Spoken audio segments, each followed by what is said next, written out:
Bonjour à tous et bienvenue dans le 4e numéro de T'as vu, le magazine présenté par les Masters 2 de journalisme de l'Université catholique de Lille. Au programme aujourd'hui, on va parler de la difficulté d'accès aux soins pour les étudiants révélée par une étude. Quel avenir pour les cabines AUV de plus en plus critiquées? Et enfin, nous nous rendrons au centre d'imagerie de la femme où avait lieu une journée porte ouverte à Roubaix en plein octobre rose.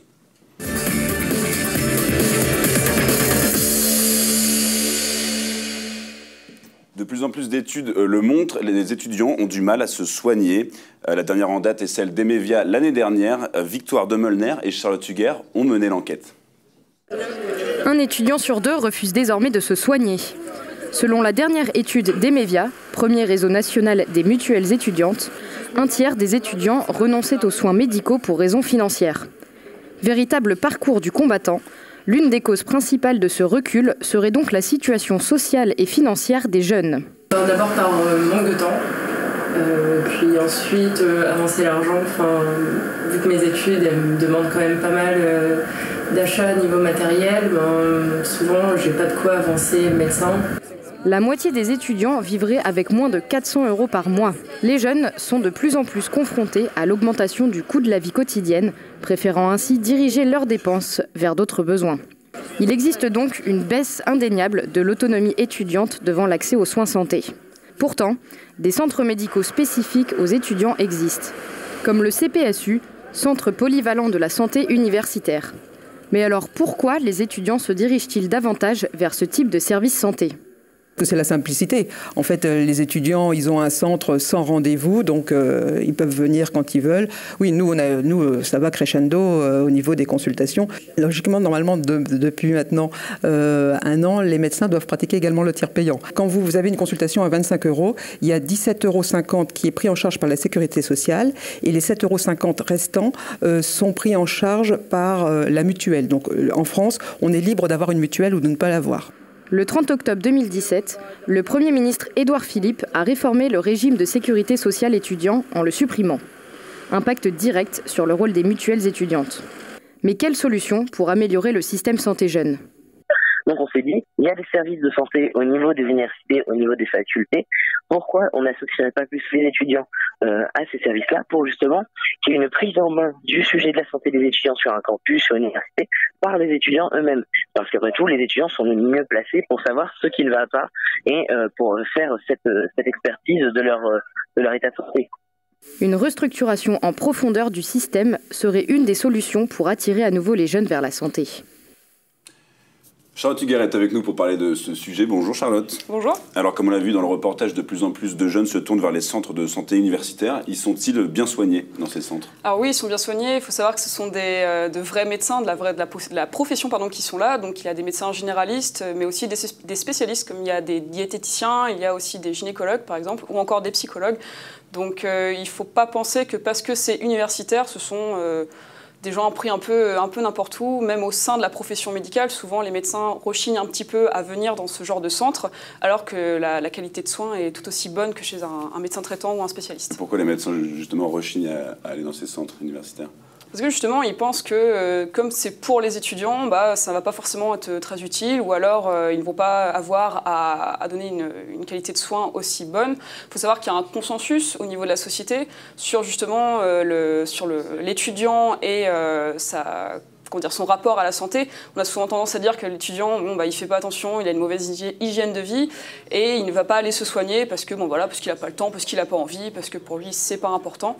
Alors que non, les étudiants sont des citoyens comme tous et bien évidemment qu'ils ont accès aux soins et qu'il faut qu'ils se soignent, c'est nécessaire. Et pourquoi justement les étudiants ne se rendent-ils de moins en moins chez des médecins traitants ?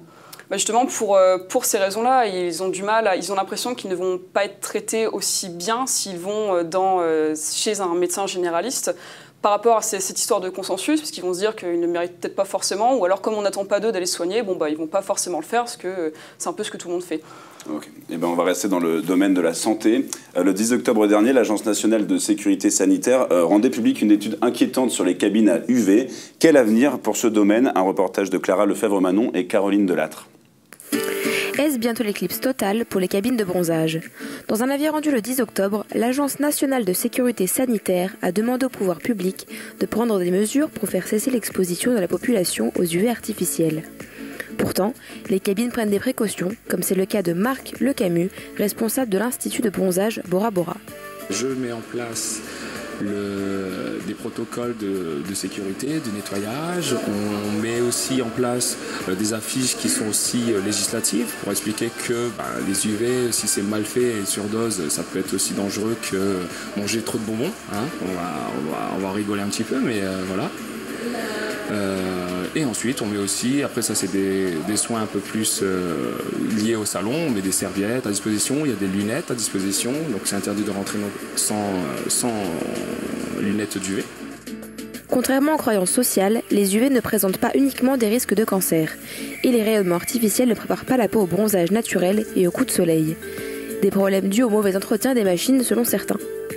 C'est un grille-pain. Donc si on ne change pas les lampes, si on ne change pas les balasses, si on ne change pas les tubes en temps et en heure, voilà, la tartine, si elle est dorée, elle restera dorée, on mange du pain un peu grillé. Mais si on ne change pas et puis que la machine elle tape que du jus, de l'électricité, on grillera les gens. Responsables de 400 cancers de la peau en 2015, les cabines à UV sont aussi à l'origine d'un vieillissement cutané de la peau, 4 fois plus rapide qu'une exposition naturelle. Pourtant, des protocoles existent bel et bien pour réglementer la pratique qui peut être punie d'avertissements et d'amendes. Alors pour être dans l'ordre, c'est simple, tous les 2 ans, on doit faire un contrôle technique. D'accord ? Quand on achète une machine, contrôle technique directement, certains l'oublient, et après c'est tous les 2 ans. Et après, à côté de ça, on change les tubes. Si vraiment on fait des tours, pas tous les matins, mais on va régulièrement allumer les machines le matin pour voir s'il y a des tubes d'étain. C'est pas dangereux, mais que tout est en ordre. Et puis surtout hygiénique, quoi. Parce que c'est des bancs avec du plexiglas, et là nous on nettoie avec des produits spécialisés aussi pour les bancs solaires, comme des bancs à l'hôpital. Déjà interdit dans certains pays comme l'Australie, les cabines à UV pourraient alors bientôt disparaître en France.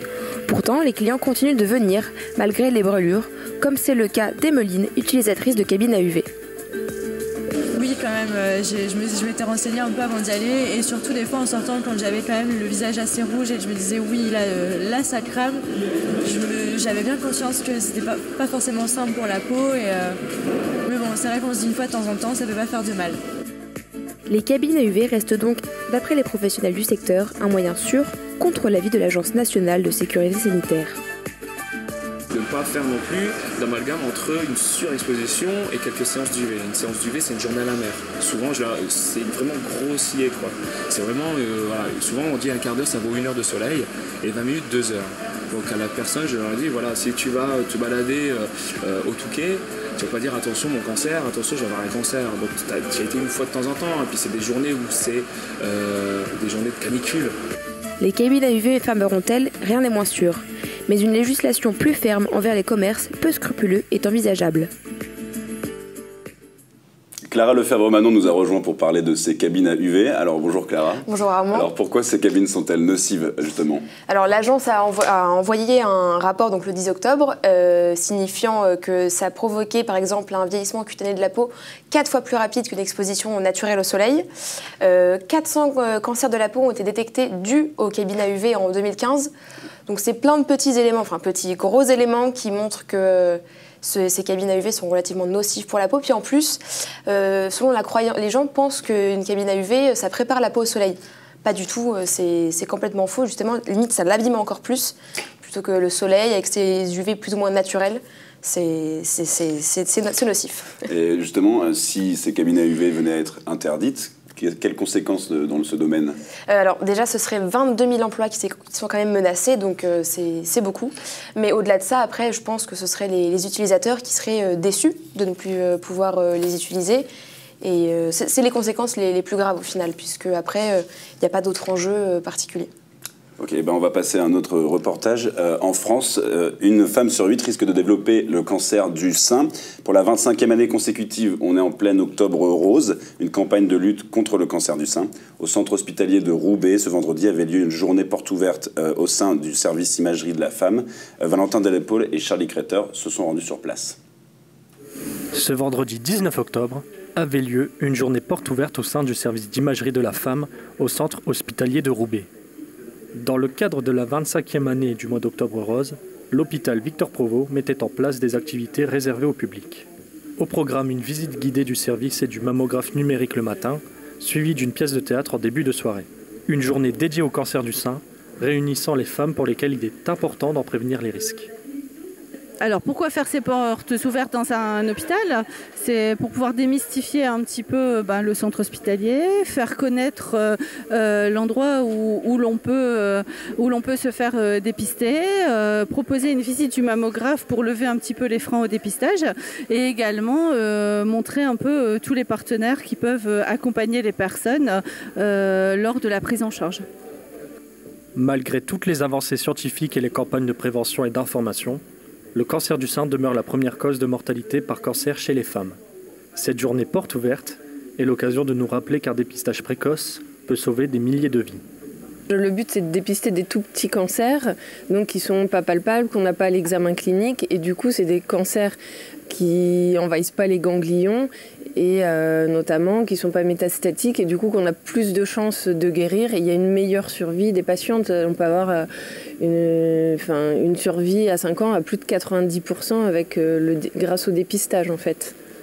Donc les étapes, donc soit la dame elle vient parce que son examen clinique est anormal, donc elle a des signes cliniques qui font qu'on pense au cancer, par exemple une rétraction du mamelon, une rougeur du sein, ça peut être une boule dans le sein, une grosseur ou un ganglion sous le bras, et ensuite sinon il n'y a aucun signe, et ça c'est le but du dépistage, c'est de trouver les cancers pour lesquels il n'y a aucun signe clinique et de trouver des tout petits cancers qui sont visibles uniquement grâce à la mammographie en fait. En 25 ans, il y a eu d'importants progrès dans la recherche médicale, mais également dans l'efficacité des thérapies. Selon les chiffres de la Ligue du cancer, on compte aujourd'hui plus de 3 cancers du sein sur 4 guéris. Alors Valentin Delepaule nous a rejoint, il s'est rendu sur place ce matin. Alors déjà Valentin, bonjour. Bonjour. Y a-t-il d'autres manifestations de soutien à Octobre Rose? Alors oui, alors déjà depuis 2014, la Tour Eiffel s'illumine de rose afin de soutenir l'association. Cette année, donc le 1er octobre 2018, à l'occasion du lancement de la 25e campagne d'Octobre Rose, la Tour Eiffel s'est également illuminée. À Roubaix, en 2014 par exemple, il y a eu un flash mob dans la ville, plus une émission de radio en lien avec le centre hospitalier de Roubaix qui avait été réalisé. Et donc en plus de la journée portes ouvertes du service imagerie de la femme, comme on a pu le voir, ce vendredi 19 octobre dès 18h30, il y aura une pièce de théâtre avec la compagnie La Belle Histoire, suivie d'un débat avec un médecin, et c'est au théâtre Pierre de Roubaix. Et c'est ce soir? C'est ce soir, c'est ce vendredi 19 octobre. Et sur le reportage, on a vu donc que les femmes étaient touchées par le cancer du sein, évidemment. Et est-ce que ce ne sont que les femmes adultes, finalement? Alors non, alors principalement, c'est les femmes adultes, mais ça concerne également les jeunes filles, les adolescentes et les hommes. Alors pour ces cas, ça reste très rare. Hein, c'est souvent des cas exceptionnels, mais chez les hommes, la carcinome mammaire représente moins de 1% de l'ensemble des cancers mammaires, et ce type de cancer arrive entre 60 et 65 ans, et la plupart du temps, on arrive à bien les traiter. Et comment évoluent les dons pour la recherche aujourd'hui? Alors, il faut savoir que le résultat s'améliore, que depuis 2004, le prix Ruban Rose mis en place par l'association soutient financièrement la recherche contre le cancer du sein. Au total, ce sont 56 chercheurs qui ont été récompensés. Alors parmi les dons reçus par l'association, c'est souvent de la part des partenaires, des membres fondateurs ainsi que des dons de particuliers. En 2017, l'année dernière, donc l'association a remis 360 000 € à la recherche, et cette année, elle s'apprête à remettre 450 000 € à la recherche à travers ces prix de Ruban Rose. Merci Valentin Delepaule d'être été avec nous. On a parlé de théâtre tout à l'heure et ce soir, on va passer à l'agenda de la semaine et le musée de la piscine qui rouvre à Roubaix. En effet, c'est l'événement culturel majeur de ce week-end. Le musée de la piscine de Roubaix rouvre ses portes demain, samedi 20 octobre. Après presque 2 ans de travaux et 6 mois de fermeture, le musée s'est agrandi de près de 2300 mètres carrés. Donc ça fait de la surface en plus. Et également, plus de 1000 nouvelles œuvres s'ajoutent aux collections du musée, sachant que la nouvelle première saison du musée s'ouvrira avec celle de Pablo Picasso. Et pour le week-end, de nombreuses animations et invités exceptionnels seront présents sur les lieux, et tout ça gratuitement. Et ce week-end, c'est le festival Mon Film qui continue également. Exactement, il continue depuis mercredi et jusque dimanche, donc dans le quartier de Oisem pour la 3e édition. Le principe du festival Mon Film est très simple. Ce sont des commerçants et des habitants qui vous reçoivent chez eux, tout simplement, un soir pour partager et redécouvrir les films préférés des Français. À savoir qu'en 2016 et 2017, plus de 100 films avaient été projetés chez les habitants et commerçants. Et au total, on avait relevé plus de 1000 participants. Pour avoir plus d'infos, direction le site de l'événement. Une nouvelle expo photo maintenant de Yann Arthus Bertrand. En effet, le photographe inaugure aujourd'hui sa nouvelle exposition à la Maison de la photographie de Lille, intitulée Notre Terre vue du ciel. Plus de 130 clichés seront exposés pour montrer la Terre sous toutes ses formes et toutes ses couleurs. Alors l'objectif de cette nouvelle exposition est très simple, c'est d'abord de sensibiliser le grand public à l'évolution de la Terre, les conséquences sur l'environnement, le climat environnemental, etc. et le respect avant tout de la planète.